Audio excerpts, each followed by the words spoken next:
Okay, last week we were looking in Zephaniah, and I thought about going farther with that, but I really believe that it'd be a good idea for us to go back to the words of Jesus, who is the most authoritative writer on prophecy that we know of, the one who probably, I think if we were going to say this is the authority, he would be the one we would go to, even though he says that there's at least something that he didn't know. Do you remember what that was?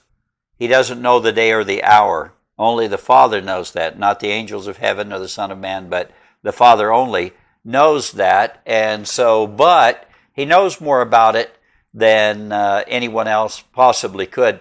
Now, on the last week of Jesus' ministry, a lot of things took place, the week of his passion.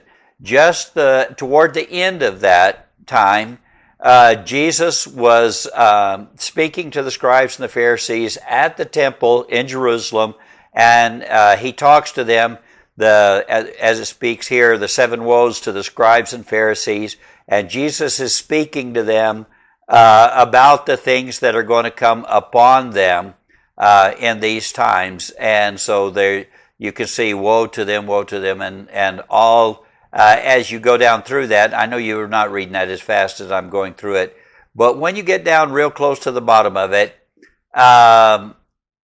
Jesus will say in verse 34 of Matthew 23, "Therefore, behold, I am sending you prophets and wise men and scribes. Some of them you will kill and crucify. Some of them you will scourge in your synagogues and persecute from city to city." And so they did that. That is true. The scribes and the Pharisees did all of those things. And it's absolutely true that God has been faithful to send prophets and wise men and scribes down through the ages. And so, and prophets in our age generally are not people who are making a living or whose ministry involves so often foretelling the future, but they are people whom God gives the understanding of the future so that they can tell forth what God is saying. And so they speak for God. They're not speaking ex cathedra, that is in the voice of God or in the place of God, but as God speaks to them, they do the best that they can to give that prophetic word to the people of God so that they know they know what God's plan is. And God has promised that he wouldn't do anything without revealing it to his servants, the prophets, he said in Amos. But we need to remember that he has already foretold all of the things that we need to know, that need to be foretold. I don't think that I don't need the gift of telling the future. I don't read dreams. I don't tell of those things. Sometimes, personally, I'm not saying I'm totally opposed to people who do work in some of the other areas, more charismatic type areas. That I'm not saying I have problems with them. I'm just saying God has not dealt with me that way. God has given me an understanding of what God has revealed through his servants, the prophets, in the Old and New Testament, the apostles, and the wise men, the scribes, those who wrote, and God spoke to them and through them so that we could have understanding. And I believe God gives us that understanding so that we can give understanding to the many. Remember, when we get in Daniel chapter 11 and about verse 33 through 35, in that area, it says that those who have insight will lead many to understanding, and yet many of them will fall by flame, sword, captivity, and plunder. But it also seems to indicate that God will be with them in such a special way that some, even in play acting, will join with them. So thank God that he's done that. But Jesus said, I'm sending them. And we need to understand there are people that are sent. We very clearly believe, I clearly believe, and I believe you probably do as well, in a God-called ministry, that God calls individuals to his ministry. And it's been my privilege, but also a solemn duty for many years to be on the board of ministry. And I don't have any idea how many years, but a lot of years on the board of ministry, trying to determine, do individuals who believe they have a call from God have the gifts and graces to be ministers of the gospel? Has God really spoken to them? Do they really have a call? Will they honor Him? Will they honor God's word? And will they speak it forth? God still sends people. Thank God for that. I'm glad God sent someone to myself and to Joyce. And the day is long, long ago, God sent people to us that led us to get to know Him so that we could enter into this work and ministry for which God has equipped us. And God has called some of you, and some more will be called in various areas of ministry. And in fact, all of us are called to some areas of ministry. I understand that. But some are called very specifically to be prophets, some to be evangelists, some to be pastors, some to be teachers and apostles, and various, that means sent out ones, and so missionaries and district superintendents and various things like that as well are in that gifting that God does. He still gifts people today as He always has. But then it goes on to say, some of them you will kill and crucify. And I know not just the scribes and Pharisees of that day, but the those who have taken their place. There have always been some who were ready to kill and to crucify and to scourge in your synagogues or in your places of worship and to persecute from city to city those who were the ones being sent out as prophets, wise men, and scribes from place to place, the people whom God has called, whom Jesus has sent out. And so He talks to them more about that. And then He talks about the guilt that is upon them. And He says, and the consequences of that guilt. And I want to say something right here. I'm just going to add it in because it comes to my mind right now. But we who are alive today bear great responsibility. Many times those who actually committed many of the sins for which Israel was punished had already died before Israel was punished for the sins that they had committed. Nevertheless, they were the children of their fathers, and He talks to them about that. In fact, He'll talk to them just after this. But He says, but this guilt, the blood from righteous Abel to the blood of Zechariah, the son of Berechiah, whom you murdered between the temple and the altar. He talks about all the blood guiltiness that's upon the nation. He says, truly I say to you, all these things will come upon this generation.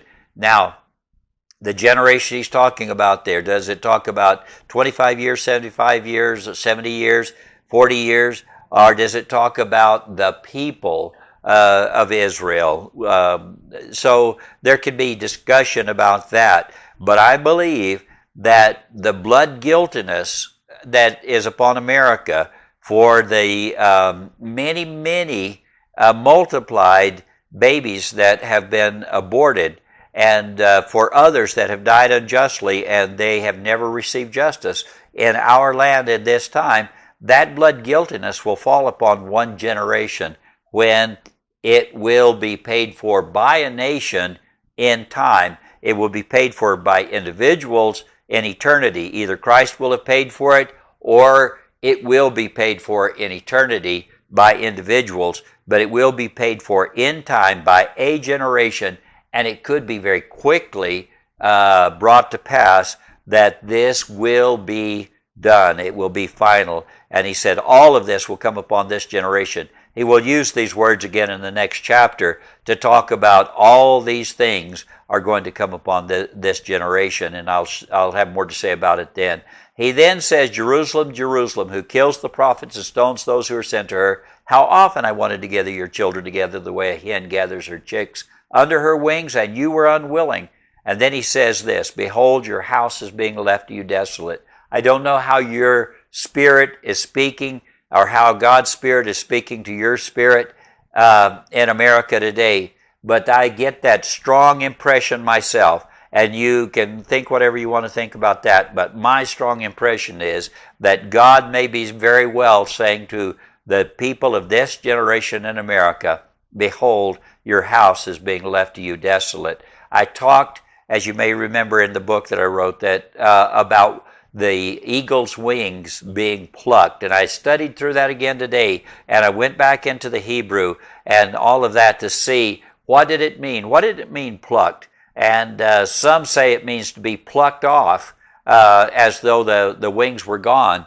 And others that the feathers were plucked. If you pluck a chicken, you don't tear the wings off necessarily in plucking the chicken, although they will be cut off shortly. But when they're plucked, you pull the feathers out. And so I don't know exactly what that means, except that the eagle will no longer be able to fly, which will cause the lion to have to stand on its own 2 feet like a man. And then a human heart is what the Hebrew literally says. However, in the New American Standard, it says a human mind, because in those days, they considered the heart to be the seat of emotions. And so that was the reason that they had it that way. That's the way it's generally described. Don't know about that. But anyway, behold, your house is being left to you desolate. I want us to think about the things that are going on in our land today, and I think it's a good idea then to go back to the beginning. What does Jesus have to say about that? So he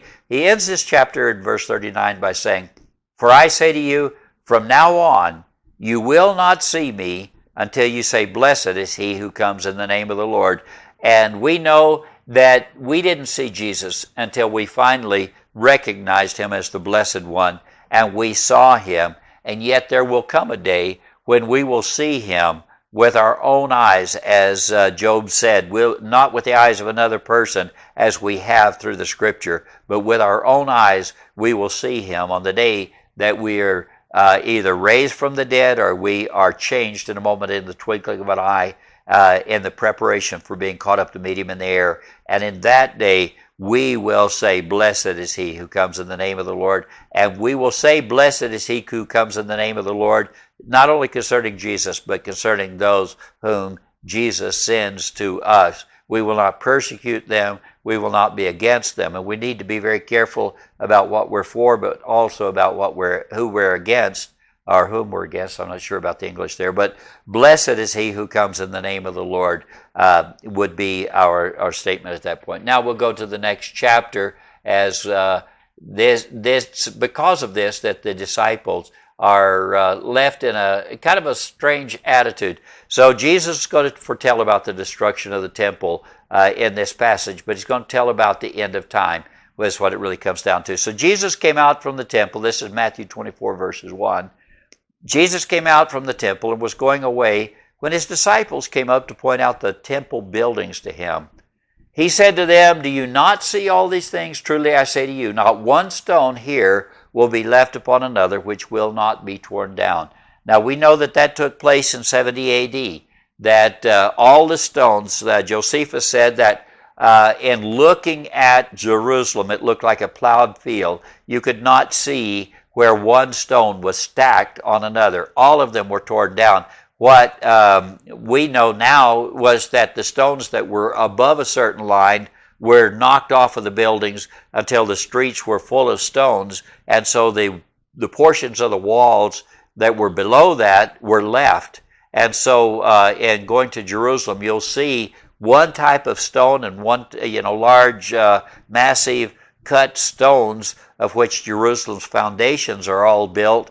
And then, but the second half of the wall on up, you'll see a smaller stone of a different type, as it was built back on those original foundations, so that you can see right where the line was, where that came to. But to look at it, he said, not one stone would be left upon another which would not be torn down in that whole area. And that is the way that it was. Now, Jesus is speaking here in the Olivet Discourse back first here. Now, he's still on the Temple Mount when he's telling these things. So they've just left the temple, and he looks back on that, and he said, "You see all this?" Looking back toward the Temple Mount, they're going to the Mount of Olives, and but looking back to that, he said, "You see all of this?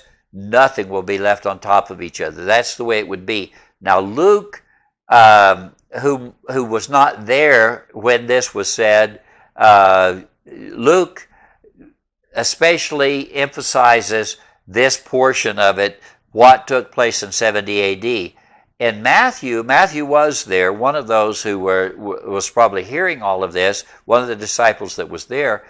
He emphasizes the second coming of Christ and how these things apply to that. So you'll see in the Olivet Discourse in the two different places, in Luke and in Matthew, you'll see a difference of perspective there, from Luke speaking more to the Gentiles almost after the fact, like it's speaking more about, but even there you can see that some of the prophecies have to do with the final fulfillment, not the initial fulfillment. So the initial fulfillment was 70 AD. The final fulfillment will be in we don't know when, because we don't know the day or hour. He didn't give us that. But someday we will know the day or hour. By looking back on things, we'll be able to say, now this happened, this happened, this happened, and then we can see, we'll have a better idea where we are. Do you think I'm going to give you the day or the hour? If so, you've misunderstood completely what I'm trying to do. What I'm trying to do is help us to understand the times and understand the things that are going on that we can know, not things that are not meant for us to know. But so he said that. Now I'm trying to move as quickly as I can. Signs of the end of the age. So as they went across to the Mount of Olives, and as they're there, and from the Mount of Olives, looking back to the temple, as he's sitting at the Mount of Olives, you can see into the actual temple mound because you're a little bit higher, and it just, you know how the air in this area where it's so dry, it just looks like you could almost reach across. You should be able to hear the conversation that's going on in the temple area from the Mount of Olives. It looks so close. And so he's sitting there and he's talking to them, and his disciples then come to him privately saying, tell us, when will these things happen? That's number one. 2, what will be the sign of your coming? And 3, of the end of the age. Now, I know that many write and say that Jesus doesn't answer these questions, that I do not agree with that. Jesus hears them and he answers them. He will not tell them exactly when his coming will be, because he said he doesn't know. He doesn't know the day or the hour. But he gives them the signs of the things that will take place between this time and that time. And so the first of those is, when will these things happen? Well, we know when that's already happened. So these things will happen in 70 AD. It did happen when Titus and the Roman armies destroyed Jerusalem and destroyed the temple, destroyed everything. And that part of it was fulfilled literally then it took place. But the second question is, what will be the sign of your coming? Now that's something different. They thought that his coming would be at the same time as the destruction of the temple, the destruction of Jerusalem. That's not the case. It didn't happen that way. The sign of your coming and of the end of the age, we're talking about then 3 different events that take place at 3 separate times, and Jesus will answer all of these questions. And I want us to notice that in Matthew chapter 24, Jesus very carefully speaks to them in time sequence orders. This is not it. And then this happens. This is the beginning. It commences. And then this happens. And then this happens. And then this happens. And he goes all the way through until he gets to the point of saying, and then you see the sign of his coming. And then the end of the age. Okay? And I keep looking up thinking, Joyce is the only one in here, so I have to look to say, okay, that's all clear. But you can't believe how much harder it is to speak these things without anybody else here, to look and ask questions, to see if, okay, is that clear enough? So I'll go on, but you can save your question, and if so, I'll try to answer it at another time if I have an answer. So Jesus answered and said to them, do you notice that? Jesus answered. I know, I was taught that Jesus didn't answer them, that he just went ahead with his teaching. That's not true. That's not what it says. Jesus answered and said to them.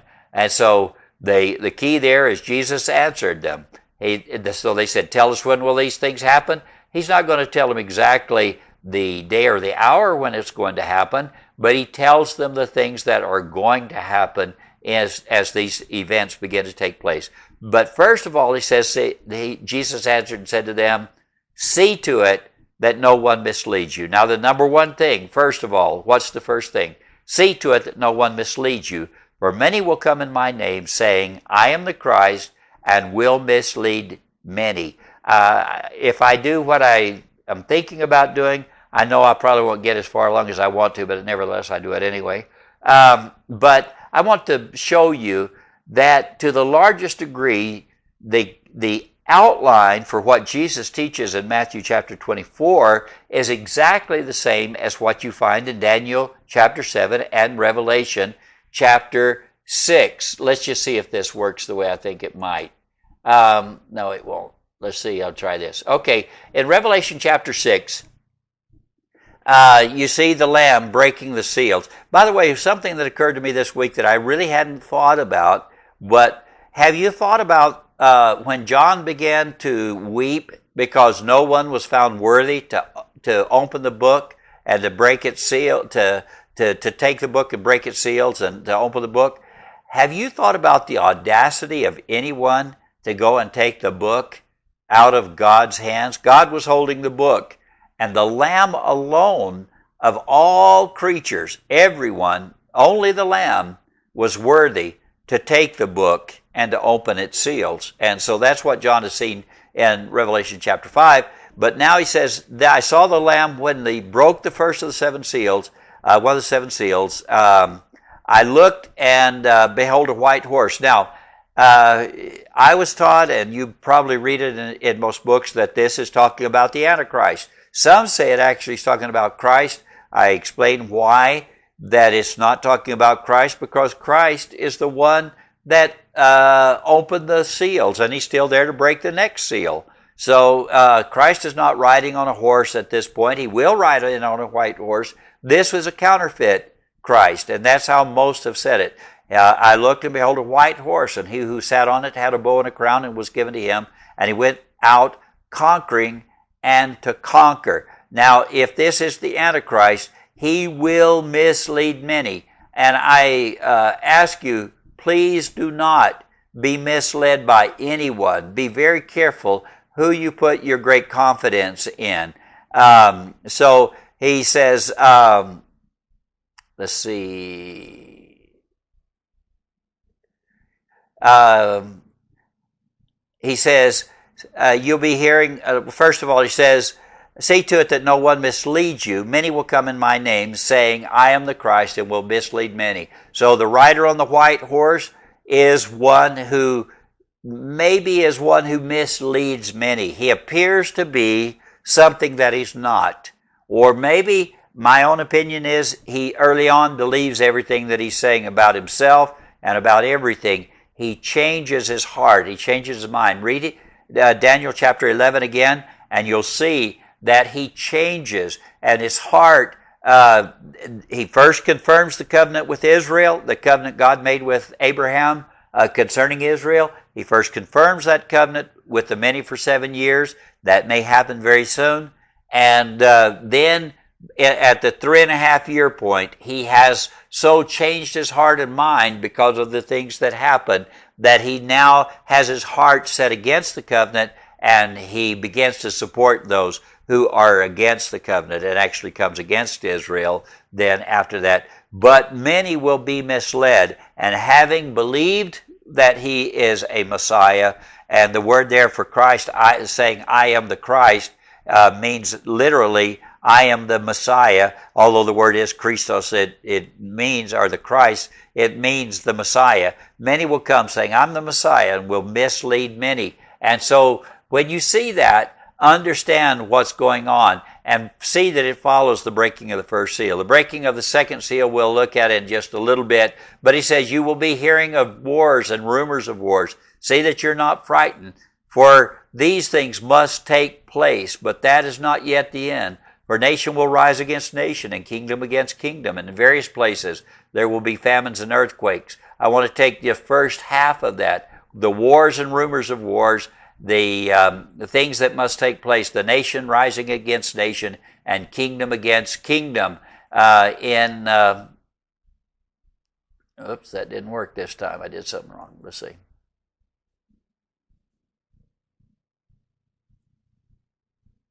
Okay, so in Revelation 6 and verse 4, he says, another, a red horse went out, and to him who sat upon it, it was granted to take peace from the earth, and that men would slay one another, and a great sword was given to him.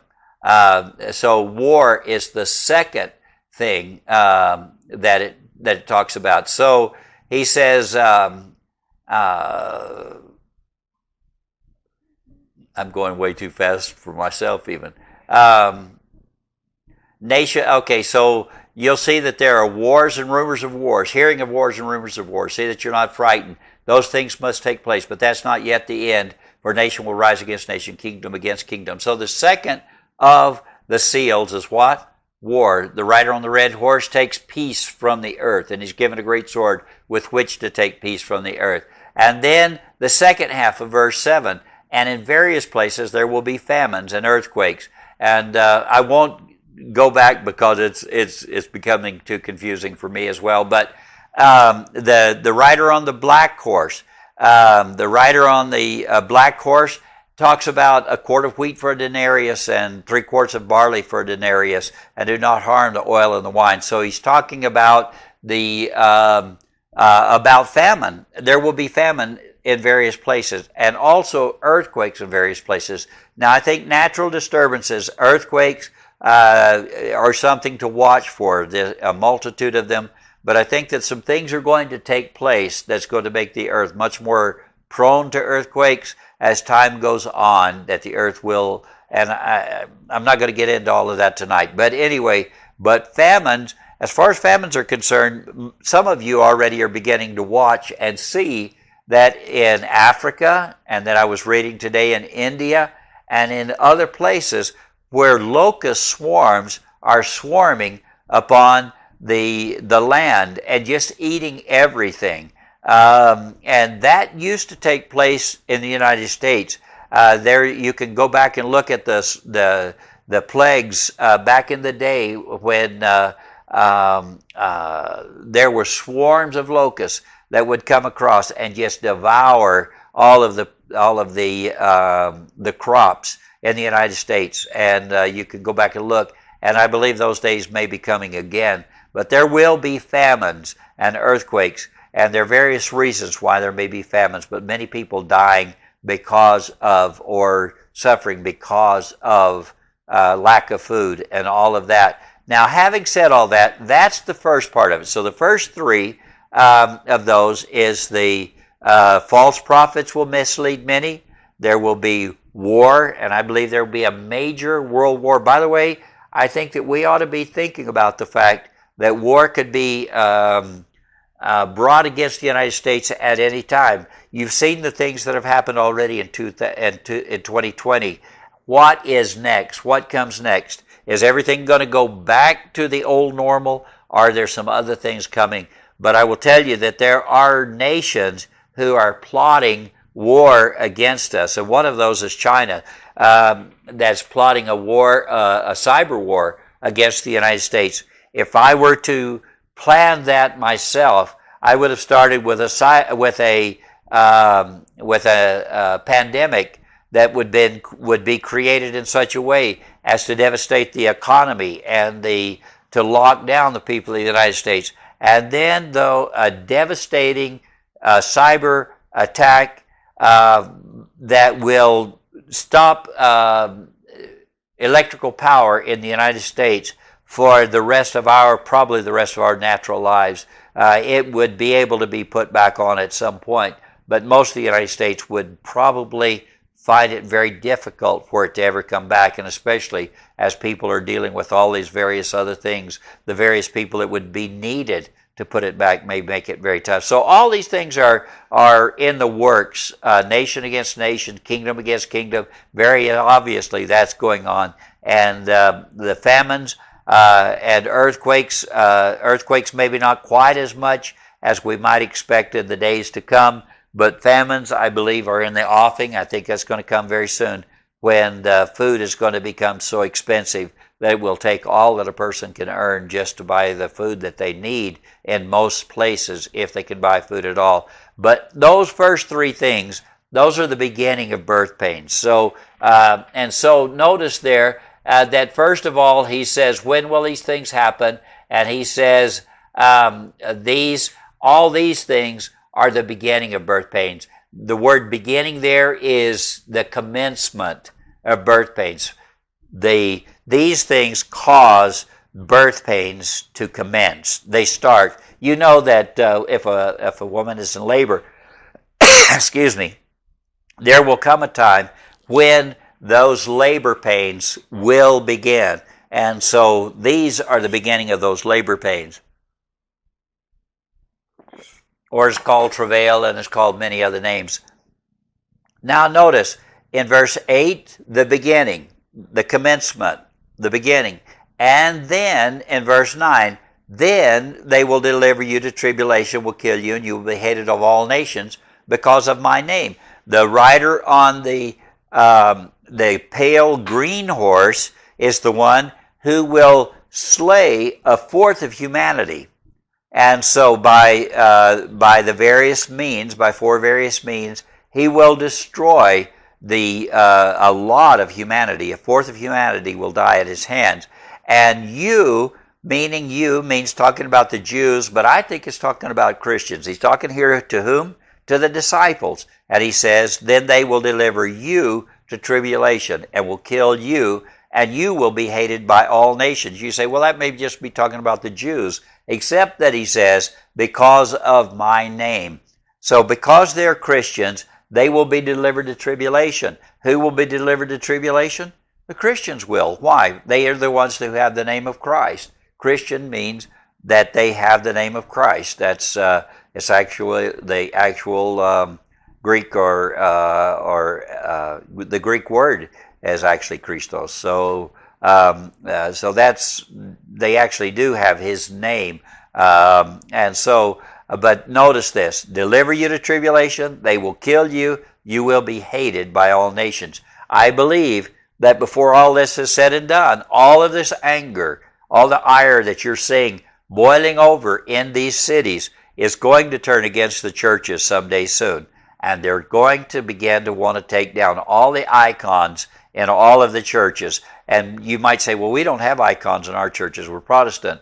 I will tell you that we do have what they will be considering icons. And I think our crosses that we have and any of the pictures and any other thing that would represent Christ or Christianity they will want to destroy. And I think that it will be a time of great problems, great trouble for the churches. That is the rider on the breaking of the fourth seal and the rider on the green horse. And then that's all of the horsemen. But the breaking of the fifth seal is when the martyrs under the altar, those who have been killed because of their faith. And that follows this. So that's in the latter part of that last 3.5 years when those come to the front.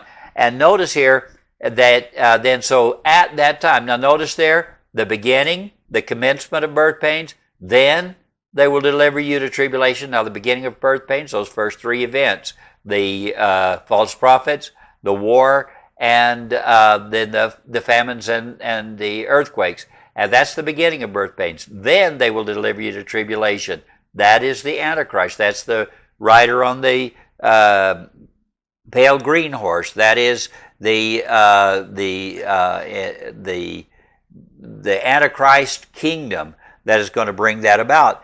At that time, now when at that time, at the same time, when they're delivering you to tribulation, killing you, and you're hated of all nations, at that time, he said this will also happen. Many will fall away. The word fall away, of course, is the word apostasy, and Paul said in 2 Thessalonians chapter 2 that he said concerning the coming of Christ and our gathering to be with him, talking about our gathering to be with him in heaven, to meet him in the air, he said concerning that it will not come until what happens? The apostasy comes first, the falling away. The falling away comes first. When does the falling away come? It comes in the latter part of that last 3.5 years when you are delivered to tribulation, killed, and hated of all nations on account of His name. Now, right now, yes, if you were to go to some nations, you would be delivered to tribulation. You would be killed. You would be hated. But not all nations. But the day is coming when that will be. At that time, many will fall away. You notice, you see the time sequence. Beginning, then, at that time, many will fall away and betray one another and hate one another. And we've got to understand that there will come a time when that the enemies will be those in our own camp when that time comes, because many will fall away and betray one another and hate one another. And many false prophets will arise. And so at that time, many false prophets will arise. At that time, we'll cover verse 11 as well. Many false prophets will arise and will mislead many. And so you'll see in Daniel chapter 11, and about verse 35 maybe, where it talks about many will join them in hypocrisy. And so that's what this is talking about. False prophets will be misleading the people who have been the people of God and saying, see, you were caused to believe that you were going to be taken out before any of this trouble came, but it didn't happen, did it? You were misled, and they will lead people astray and lead them to a type of religion that takes Christ out of it, that leaves Christ out of it, leaves the law of God out of it, leaves the requirements of God out of it, and leaves holiness out of it. And so people are going to hate and persecute and even kill or bring to imprisonment and death those who teach a holiness standard, who speak against sin and speak of God's grace and mercy and call people to repentance, call people to turn from their wicked ways and to turn from God. And so many false prophets will arise and will mislead many. By the way, I hope that I'm not saying something wrong in saying this, but I'm afraid there are already many false prophets that are in the world today that are leading many astray, and we're not even close. We're not into that time. I'll start to say we're not even close to that time. I shouldn't say it that way. We may be closer than we think, but we're not into that time that he's talking about when he says at that time. At that time, there will be many who will begin to prophesy a new prophecy, a new means, a new method, a new gospel that takes out of it Christ and takes out of it the righteous requirement of what God's law has said. And so because of all of that, lawlessness, anarchy will increase.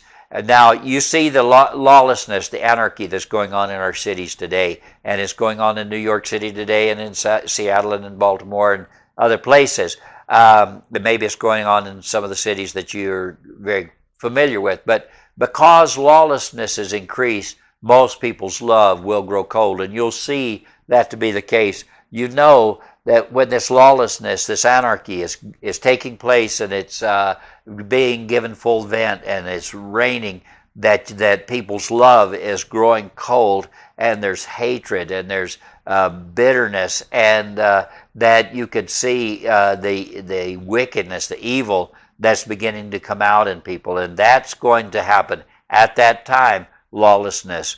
At that time we'll also cover verse 12, because lawlessness is increased. Most people's love will grow cold. And we are living in a time when people's natural love for humanity, mother's love for her child, a parent's love for their children, children's love for their parents, just natural love, not even to speak of God's love, is growing cold. And the people of God, so many, are growing cold. They're growing distant from God. Their prayer life is waning. So many other things are taking place. I'm not going to get into a lot of that because that's not the purpose of this, but just to say we've got to be careful about our love life. What do you love? Who do you love? And God says that, and God requires that we love Him. To love God with our whole heart, mind, soul, body, and strength, and our neighbors ourselves is Jesus' commandment. And to not love one another is lawlessness. And if you think you can hate someone and not be lawless, you've misunderstood what Jesus commanded. Jesus said, "This is my commandment, that you love one another." We've got to love one another to follow that. And so then Jesus says that, and then he says, but the one who endures to the end, he will be saved. And so that leads us through the steps of what we see in Matthew chapter 24, Revelation chapter 6, and Daniel chapter 7. And I didn't get into Daniel chapter 7 because there wouldn't be enough time. We're about going to be out of time anyway. But having said all of that, they agree with each other. That's the only thing I'll go any farther than that to say, is that they all agree with one another and are in the same order. And then he says in verse 13 of Matthew 24, but the one who endures to the end, he will be saved. So that brings us to the end. So they ask, what were the three questions that they asked? Do you remember? Tell us, when will these things happen? What will be the sign of your coming? And of the end of the age. So that's the things that they ask him about. What age are they talking about? The age of salvation. This is the day of salvation. This is the appointed time. And so when they ask about the end of the age, that's what they're asking about. What about the end of the age of salvation? And so Jesus says that the one that endures to the end, meaning to the end of the day of salvation, but it means that you endure to the end of your own life as well. So talking about the end, but I think more important here is the one that endures to the end until your salvation is secure in the fact that you've gone to be with Jesus, that you've gone to be with the saints in heaven. Until then, endure. What is the requirement? Love must endure how long? Till almost to the end. Almost or practically to the end. How long must love endure? To the end. The one whose love endures to the end. Most people's love will grow cold. Why? Because lawlessness is increased. But the one who endures to the end, and I believe it means enduring Christ, enduring Christ's love, continue to do what he commanded you to do, and that is to love God supremely and your neighbor as yourself. The one who endures to the end, he will be saved. It really is a concern, and you ought to examine your heart. If there's unforgiveness, if there is an attitude of not willing to forgive, not willing to love, love must endure. How long will you love your children? How long will you love your grandchildren?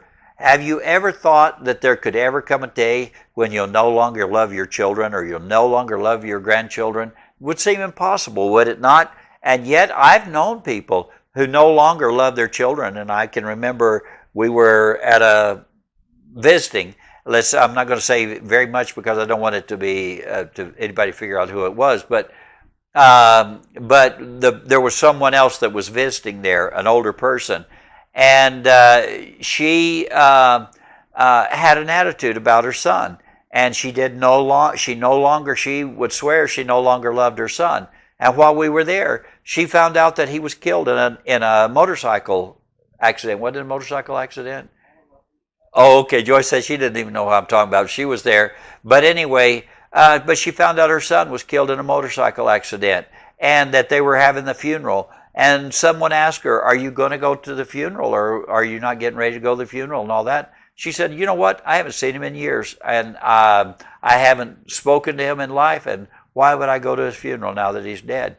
Meant nothing to her. I cannot imagine it. I have my doubts about the reality. I wonder if she didn't cry at night and various things. I just cannot imagine anyone being that hard, that bitter over something, and the trivial thing that led to the downfall to begin with. It was so trivial, and yet, because of it, didn't love her child anymore. Unbelievable. And yet there are many people who do not love their children today and are willing to give them up. Now I shouldn't say it that way, because I thank God for people who are willing to give up their children rather than to see their children go through a life that they couldn't take care of them. I'm not saying that. I'm talking about give them up through abortion or to death. But I thank God for those who are willing to give their children up to parents that they believe would give them a better life, because we're very fortunate to have adopted grandchildren ourselves, and so although we have no adopted children, we have adopted grandchildren. I'm grateful for that God caused somebody to love somewhat enough that they were willing to do that. So don't misunderstand me about that at all when I say give them up, though, in the sense of saying I won't love them anymore. Not that. In fact, I doubt that a lot of people, I think, love them then, and they love them continually. That love never stopped. But anyway, the one that endures in love is what I believe that's talking about, and endures in the gospel will be saved. And then it says, this gospel of the kingdom shall be preached in the whole world as a testimony to all the nations, and then the end will come. Does Jesus answer their question? They ask what? When will the end come? You remember? And what's the sign of your coming and of the end of the age? Does Jesus answer that? It says here that he does. Jesus said, this gospel of the kingdom shall be preached in the whole world as a testimony to all the nations, and then the end will come. And then is another time sequence word that says, then this will happen. The end meaning the end of the age. Now, if you've read the book that I wrote, you know that I believe that we've come to the end. We're at twilight. We're the twilight in between the end of the age of salvation and the beginning of the day of the Lord.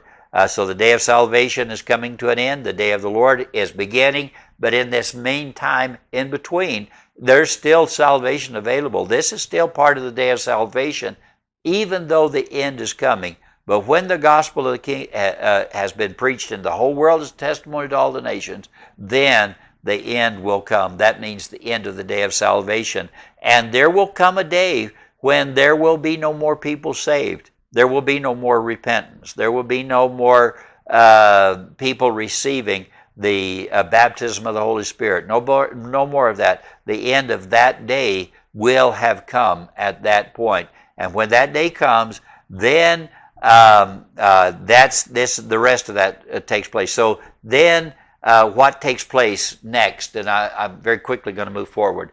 So then the end will come. Therefore, when you see, now who's he talking to? He's talking to the disciples. Those disciples, those who were present there on the Mount of Olives that asked Jesus these three questions, they've been gone a long time. So when he says, therefore, when you see the abomination of desolation, which was spoken of through Daniel the prophet standing in the holy place, let the reader understand. Who is he talking to? He's talking to the reader, as you can see in verse 15. Let the reader understand. So the you there is talking about the reader. The reader of what? The reader not only of Matthew 24 and Revelation chapter 6, Daniel chapter 7. Actually, it's talking about reader of Daniel chapter 7, Daniel chapter 11, Daniel chapter 12. All of them speak about the abomination of desolation. So the abomination of desolation was spoken of in three places by the prophet Daniel. And he says, when you see, what do you know from that? You will recognize the abomination of desolation spoken of through Daniel the prophet standing in the holy place. Not only because you've read it in Daniel, but because you've read it in 2 Thessalonians chapter 2, or you've read it in Matthew chapter 24, or Revelation chapter 6. You will recognize it when you see the abomination of desolation. Would you recognize that? I know someone said that they asked someone anyway, what about the abomination of desolation? Spoken of by Daniel the prophet. They said, that was taking place back in the intertestamental period between the time of the Old and New Testaments. Well, the problem with that is Jesus said these words after that. Jesus spoke this in the New Testament at the end, in the last week, in the last days of his time in Jerusalem before his crucifixion. And as he speaks to them, he said, when you see this happen, you are to recognize. Let the reader understand. I'm praying and hoping that you will understand, that you'll read it, see what it says, and that you will recognize the abomination of desolation. Because then there are things that you're to do. Now, then those who are in Judea must flee to the mountains. That means those that are in the West Bank. And we know that very likely in the month of July, there may be some events. They were supposed to start on July 1st. I don't think the annexation of the settlements in the West Bank and the Jordan Valley are going to take place on July 1st. It may come as a surprise if they do. Apparently that is part of the Trump peace plan. I'm not sure about all of that, but if so, if they do annex them, I do think the United States will immediately recognize that annexation. But then there is going to be some very tough days ahead for Israel if that takes place. Judea is the West Bank. So what was then called Judea is now called the West Bank, or the occupied territories, really is what the Palestinians call it. Then those that are in Judea. Now, this is talking about a time in the future when this event takes place, that the abomination of desolation spoken of by Daniel, the prophet standing in the holy place, when that takes place, and you'll read about that very specifically in the Daniel chapter 11, and especially verses, I guess, about somewhere around 25, 26, on down through about 35, 36. In that area, you will read about this, very specific things about it, or in 2 Thessalonians chapter 2. But anyway, then those who are in Judea must flee to the mountain. But then he goes on to talk about this fleeing. What does it mean? And I've talked to you some about that from time to time, and we'll continue to do that. Whoever's on the housetop must not go down to get the things that are in the house, and whoever's in the field must not turn back to get his cloak. But woe to those who are pregnant, those who are nursing babes in those days. But pray that your flight may not be in the winter or on a Sabbath. So this time of fleeing will be especially hard on on women who are pregnant and those that are nursing babes. We understand that. And if you're in Israel, the Sabbath and the winter will be very tough times to have to flee.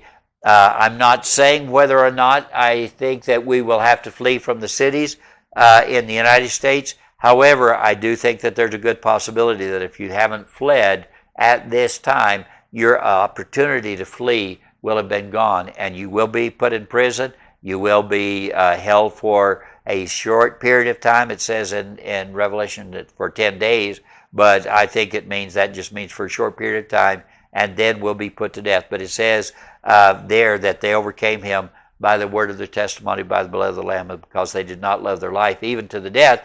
And so it says, be faithful unto death, and I will give you the crown of life. So let's keep that in mind. And then it says, though, but pray that your flight may not be in the winter or on the Sabbath, for then, now again, time sequence, for then there will be great tribulation. This great tribulation takes place after the abomination of desolation. This is the last 3.5 years. For then there will be great tribulation, such as has not occurred since the beginning of the world until now, nor ever will. Unless those days had been cut short, he said, no life would have been saved. But for the sake of the elect, those days will be cut short. Notice that it says for the sake of the elect. And some would say, well, that's got to mean for the Jews, because the Christians wouldn't be here if it's the last 3.5 years and it's the Great Tribulation. However, the Jews are not called the elect in this passage. This is talking about, again, those to whom he's speaking. But for the elect's sake, those days would be cut short. And so then it says, then if anyone says to you, behold, here's the Christ, or there he is, do not believe him, indicating Christians are still on the earth at this time, and they're going to be looking very closely for Christ. Where's Christ? Where's Christ? He should be here.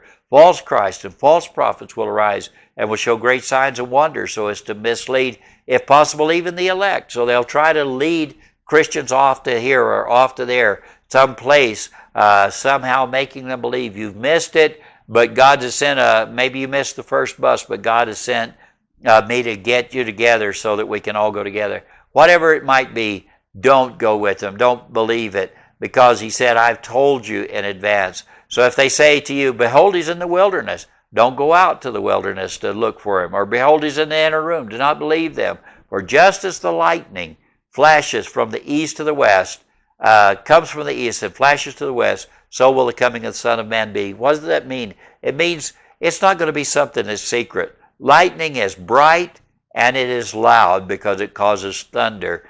And as it flashes from the east to the west, so will his coming be. It's not going to be something that's going to where he sneaks in and gets his own and gathers them and takes them away and nobody knows what happened to them. That's not it at all. And then he goes on to say, wherever the corpse is, there the vultures will gather. And again, now time sequence, verse 29. But immediately after the tribulation of those days, the sun will be darkened, the moon will not give its light, and the stars will fall from the sky, and the powers of heaven will be opened. Again, time sequence. And then the sign of the Son of Man will appear in the sky. And then all the tribes of the earth will mourn, and they will see the Son of Man coming on the clouds of the sky with power and great glory, and he will send forth his angels with a great trumpet, and they will gather together his elect from the four winds, from one end of the sky to the other. I'm going to quit at that point. The bell's fixing to ring anyway. That's the fastest I've ever gone through that, I've been told. But the day is coming. When will it be that the sign of the Son of Man will appear, and that we'll see him? And notice, every eye will behold him. Everyone will see him. When will it be? When will the great trumpet, the gathering together, when will it be? It will be immediately after the tribulation of those days. Let's pray together. Father, we're grateful for the many blessings you brought upon us. We're thankful. And we ask, dear Lord, that once again you will have your perfect will and way in our hearts and lives today. Give us, dear Lord, your grace, your mercy, your help, and help us truly, Father, to be the people of God.